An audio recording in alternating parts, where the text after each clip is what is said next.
Salvete discipuli.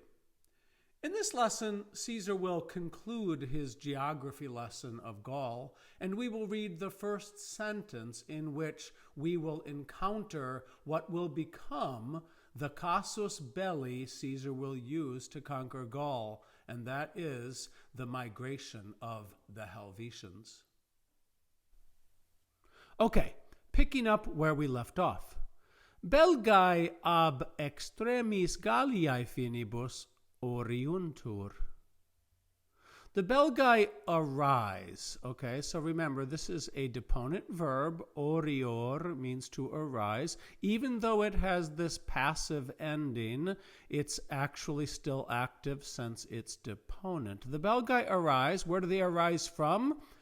Ab extremis Galliae finibus, from the farthest borders of Gaul. Now, the Belgae actually live in the region which today is still known as Belgium. Pertinent ad inferiorem partem fluminis Reni. They extend. Now, we already had this verb. It means to pertain, okay? But here he's using it in the meaning they extend, meaning the Belgae live in a certain place, and the reach of where they live goes to ad inferiorem partem fluminis Reni, to the lowest part of the Rhine River. Now, what this means, of course, the lowest part means the part where it flows into the North Sea. Spectant in septentrionem et orientem solem. They look. Now, this is a metaphoric usage. What this means is, imagine all the Belgae are in the territory where the Belgae live, okay? And where can they look, okay? They look in septentrionem, toward the 7 oxen, which in the last lesson we learned meant the north. And they also look at orientem solem, the rising sun. Now, what this means, of course, is the east.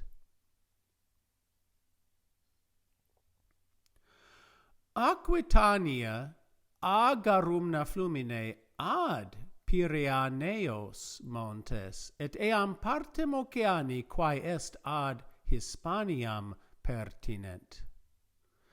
Aquitania reaches. Okay, so again, pertinent is our main verb. It's actually the only verb in the whole sentence. Aquitania reaches. What does it reach from, and what does it reach to? It reaches from the Garumna River, a Garumna flumine. What does it reach to? Ad Pyreneos, to the Pyrenees Mountains. We still call them that today.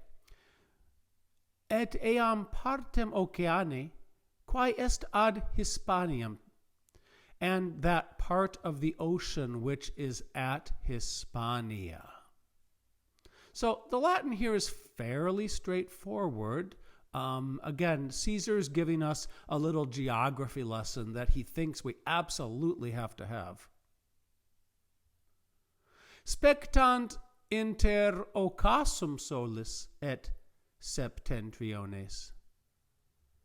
It looks toward the setting of the sun and the 7 oxen.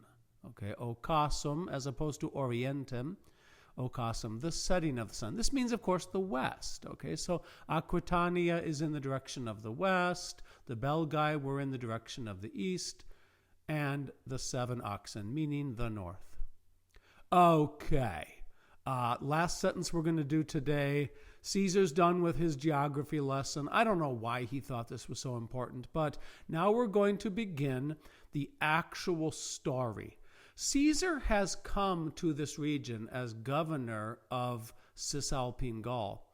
He desperately needs to start a war so that he can conquer some peoples, get a bunch of money, and get himself out of the deep debt that he is in.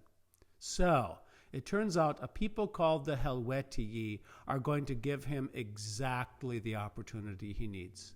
And so, apud Helvetios longe nobilissimus fuit et detissimus Orgetorix.